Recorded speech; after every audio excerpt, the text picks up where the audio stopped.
দামোদর নদীর জল বাড়তেই জলের নিচে ডুবে আছে একাধিক বালি বোঝাই করতে আসা লরি। ঘটনাটি ঘটেছে পূর্ব বর্ধমান জেলার গলসি থানার অন্তর্গত গোগ্রাম এলাকায় সন্ধ্যা বালিঘাটে। এই ঘটনার জেরে একাধিক চাঞ্চল্য সৃষ্টি হয়েছে। জানা গেছে গত রাতে দামোদর নদীতে বালি বোঝাই করতে আসে বহু লরি। এদের বালি বোঝাই হয়ে যায়, তারা নদী থেকে বেরিয়ে যেতে সক্ষম হলেও নদীর ঘাটে আটকে পড়ে যায় 15টি লরি। একদিন আগে দুর্গাপুর ব্যারেজ থেকে জল ছাড়ার পাশাপাশি গত দুদিন টানা বৃষ্টির দামোদরে হঠাৎ জল বেড়ে যায়। জল বাড়তে দেখে লরিগুলি উঠতে গেলে বিপত্তি। একটি লরি যান্ত্রিক সমস্যার কারণে মাঝপথে আটকে যায়।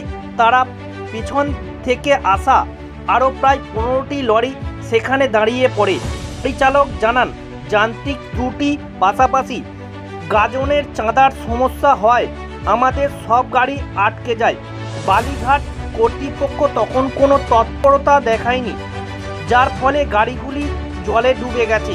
তিনি আরও জানান, শেষ মুহূর্তে একটি জেসিবি উদ্ধার চেষ্টা করা হলেও তা ব্যর্থ হয়। স্থানীয় এই বাসিন্দা জানান, দামোদর জল ছাড়ার ফলে প্রায় 10 থেকে 15টি গাড়ি জলের নিচে ডুবে আছে।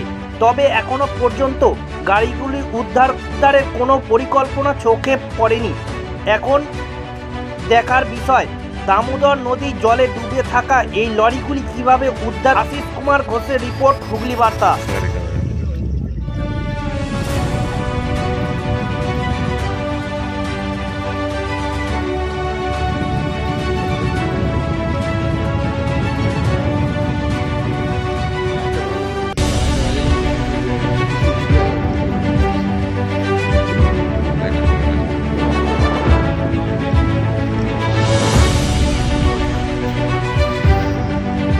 ঘটনা ঘটেছে আজ এখানে? সকালবেলায় উঠে আমি যখন ব্রাশ টাশ করছি, কয়েকটা ছেলের মুখে শুনতে পেলাম যে নদীতে নাকি অনেকগুলো লরি আর কি বালি লরি ডুবে গেছে।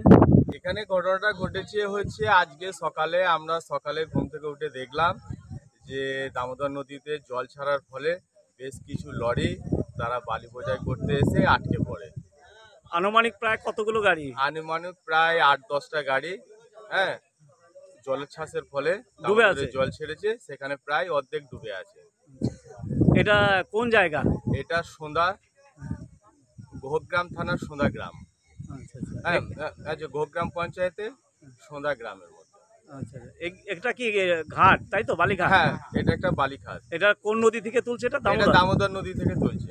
আচ্ছা, আপনার নাম? আমার নাম কালীপদ ঘোষ, আমার বাড়ি সোঁদায়।